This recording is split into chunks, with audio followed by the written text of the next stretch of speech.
60%, you're relying on Social Security, and your standard of living, in other words, what you can do when you retire, is not very good.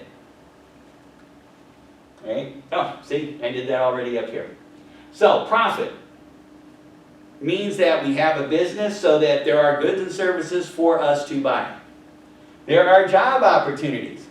How would you guys feel if you went ahead and got your degree and only 30% of you had a job?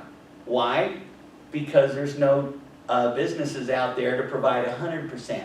There's only enough to provide 30%. Job opportunities. And then, of course, retirement benefits. So I want you all to keep remembering this, especially if somebody comes up to you and says, profit is bad. Well, I want you to remember, no profit, none of this stuff. And you can explain it to that person that says, profit is bad. Now, some of you go, well, there's people that make too much profit. Well, if you're the business owner, tell me what too much profit looks like. Because if you have more profit than you start from, you might be expanding your business. You expand your business, more products for people to buy. You expand your business, more job opportunities for people to come and get a job and earn a living. You expand your business, more retirement opportunities for people that are going to need that extra 60%. So that's what you want to take a look at. Now, again, this is perfect world. Are there people out there that try to grossly outprice something and not expand? Absolutely. But it's a very small minority group of folks, right? It's not a big group, but it's the one that we hear about in the news. And if they really get that big, and they really get that obnoxious, that's when the government comes in.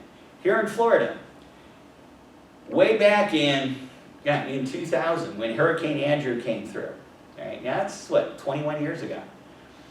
When it came through, we had the entire town and military base of Homestead gone. There wasn't anything, other than people.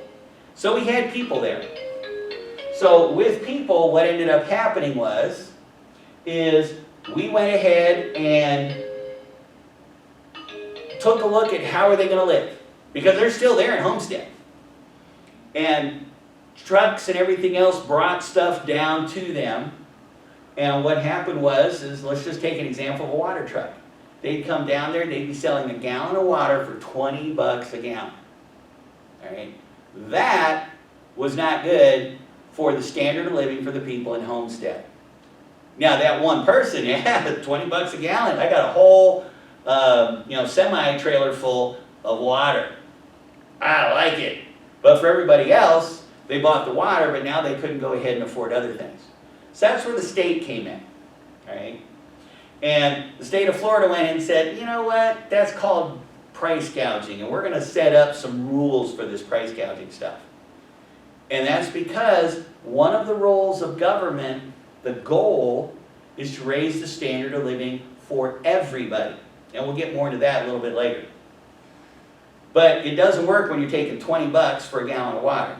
So they said, all right, you can go ahead and make 5 bucks a gallon, which is still horrendous if you look at what a gallon of water costs at the store.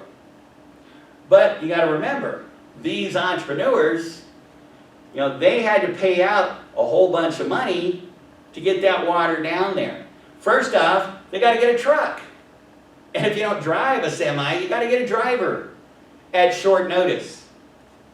Then you got to go find the water at short notice, and then you got to get it down there and sell it.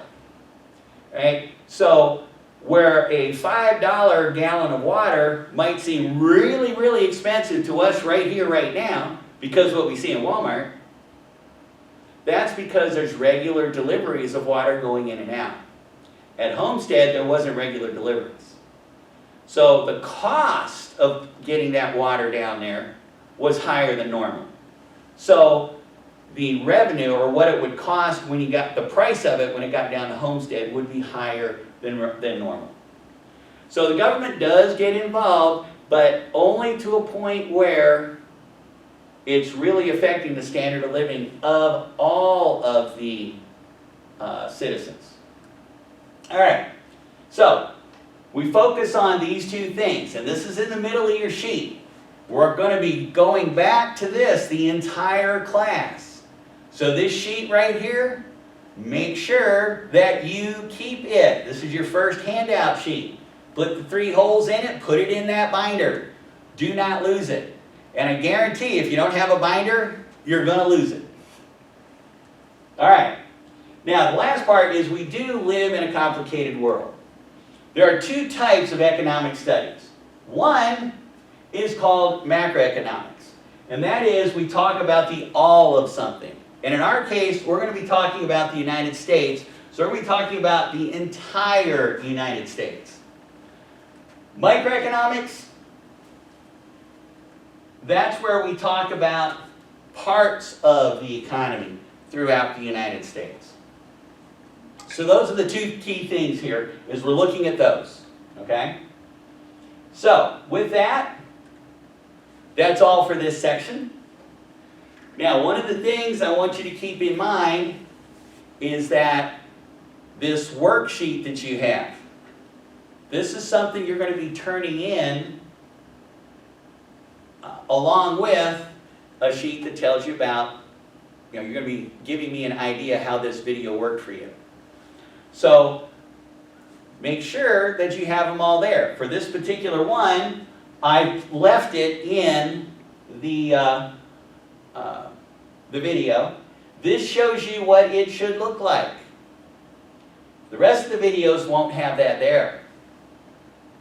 So make sure as it goes through, you're taking a look at those little yellow fingers and you get it filled in. All right? So, that's the key. That's all for now. So we'll go ahead and wrap this one up and get into the next video a little later.